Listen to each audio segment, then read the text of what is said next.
Então, pessoal, estamos com a prova da GV, segundo semestre, 2010, as questões de literatura. Uma prova tranquila, sem maiores complicações. Comecemos com a questão 19, uma questão bastante elementar, que pedia apenas para identificar uma característica da personagem Brás Cubas, do romance homônimo do Machado de Assis. Alternativa correta, alternativa B. Né, que fala do personagem como cínico e sarcástico. O cinismo do Brás Cubas, na atitude dele, né, de uma pessoa que tenta sempre tirar as vantagens daquilo que está à sua volta, que não mede os meios para atingir os fins e que tenta se justificar de todas as suas atitudes, mesmo quando elas impliquem consequências mais desgraciosas para as pessoas à volta dele, como, por exemplo, a exploração nítida que ele faz da Dona Plácida. O sarcasmo dele, presente no enorme deboche que ele pratica sempre em relação à sociedade que o rodeia e à própria condição do homem neste mundo, como se verifica no niilismo dele, patente na afirmação célebre do desfecho do romance, quando ele afirma que não teve filhos, não transmitiu a nenhuma criatura o legado de nossa miséria. Então, a alternativa correta, letra B, atitude cínica e, em geral, sarcástica. Depois, nós temos um fragmento do arquibatido romance Iracema, com algumas questões sobre ele. A questão número 23 fala deste fragmento, que é a abertura do romance, em que se faz a célebre descrição da Iracema, estabelecendo comparação com elementos da natureza. Né? Então, a questão diz o seguinte: esse texto exemplifica uma característica estilística marcante na obra, ou seja, a forte presença de comparações e metáforas naturais. Associados ao elemento humano retratado pelo autor, que no caso é a Índia Iracema, tais recursos se justificam principalmente como? A resposta correta também é a letra B, elaboração estilística com função mimética, isto é, função imitativa, que se verifica na atribuição de características físicas da Índia e também aspectos do seu caráter identificados com elementos da natureza americana. Né? A questão do cabelo negro como asa da graúna, cortado como talhe da palmeira, bem como acontece quando se enaltece aspectos do caráter dela. Né? A grandeza da Índia, a grandeza moral que está na docilidade dela, na generosidade, no caráter amistoso que ela tem. Então, isso tudo caracterizando a Índia como uma projeção do espaço físico, dentro da proposta do conceito do bom selvagem, estabelecido pelo Rousseau, de que a natureza molda o homem, e que o índio, nesse sentido, uma criatura que nasceu e viveu em contato com a natureza selvagem, ainda não foi corrompido pelos elementos da civilização do homem branco. Então, a atribuição de uma série de traços positivos, tanto físicos quanto de caráter, que mimetizam na descrição física a Índia com a natureza. Alternativa B. Depois, alternativa 25, uma questão já bastante batida em vestibular, que pede para estabelecer uma relação entre o início do Iracema, muito além daquela serra que ainda azula no horizonte, nasceu Iracema. Esse início, é evidente, aponta para um caráter de lenda, a indefinição espacial, a indefinição temporal, e é um tom solene, na medida que ela é a Índia que vai representar a natureza do Ceará, do Brasil, da natureza americana primitiva. Então, é um estilo elevado, solene, que condiz com uma lenda. E pedia-se para estabelecer a relação entre este início e o início do Macunaíma, mencionado aqui no enunciado da questão. No fundo do Mato Virgem nasceu Macunaíma, herói da nossa gente, que é uma referência, então, ao Macunaíma também como um índio que representa as origens do Brasil, do povo brasileiro. Esse início herói da nossa gente, que aponta também para o tom solene, elevado da representação do personagem que condiz com a lenda. Então, alternativa B. Depois, a questão 26, um pouco mais original, pedia para estabelecer uma comparação entre Iracema, Macunaíma e Vidas Secas, dizendo que as três obras apresentam pelo menos um ponto em comum.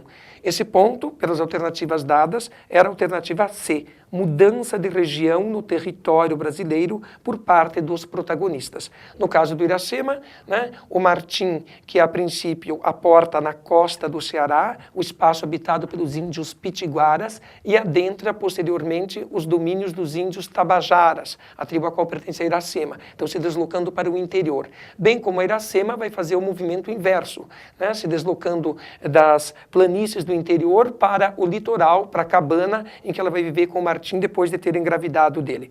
No Macunaíma, a gente tem a questão do deslocamento do espaço na trajetória que o índio realiza, né? Depois de ter perdido a Muiraquitã, o amuleto que lhe daria poderes para sobreviver na selva, e sabendo, né, através do passarinho Irapuru, que o amuleto viera parar em São Paulo, ele se desloca do Uraricoera, que representa o espaço primitivo da selva, a selva amazônica, para a cidade de São Paulo. E, posteriormente, ele realiza o movimento inverso, retornando para o Uraricoera.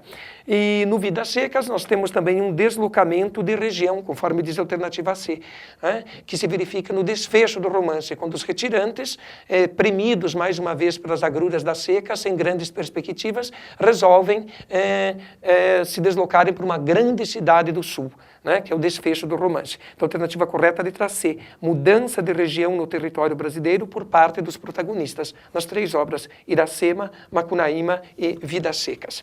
Depois, nós temos um soneto do Bocage, né, escritor realista, um grande sonetista da língua, ao lado do Camões e posteriormente do Antero de Quental, um soneto também muitas vezes já cobrado em vestibular, que é um soneto em que ele estabelece de forma autobiográfica uma comparação da vida dele com a do Camões. Camões, grande Camões, quão semelhante acho teu fado, teu destino, tua sorte, ao meu quando os cotejo, quando os comparo. E aí o soneto se desenvolve estabelecendo essas semelhanças, as dificuldades, as provações por que passaram, as desgraças, as agruras da vida que tiveram que enfrentar.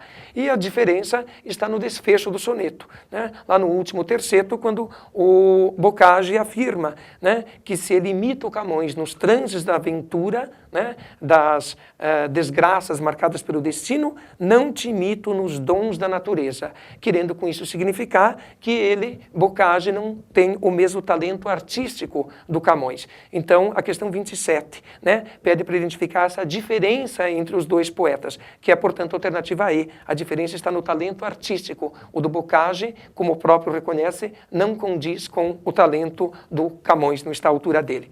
Finalmente, a questão 29, né, que fala o seguinte: o poema, no caso de Bocage, apresenta várias marcas que caracterizam a retomada do classicismo, seja do ponto de vista estilístico, seja do ponto de vista temático. Sirvam de exemplo, respectivamente. Do ponto de vista estilístico, o soneto aqui do Bocage apresenta várias inversões sintáticas, a figura de linguagem chamada hipérbato.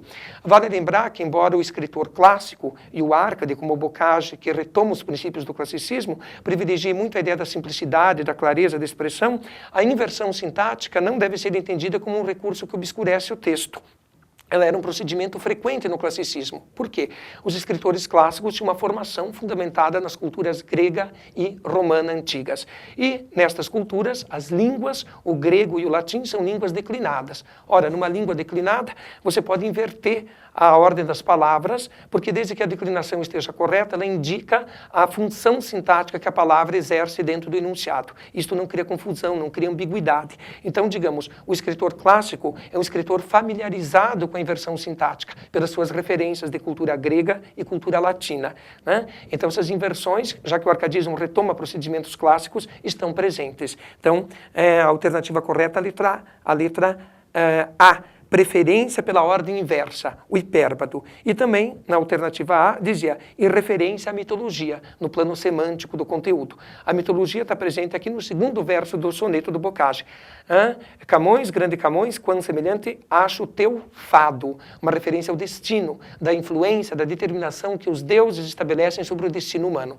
Essa influência mitológica, que no plano, então, do conteúdo, ela tem sempre a intenção de universalizar a experiência retratada, mostrando que a experiência, né, que se ilustra no texto, já foi vivida em outra época, em outra cultura, a ponto de ter sido fixada num mito, né, conferindo assim universalidade ao texto.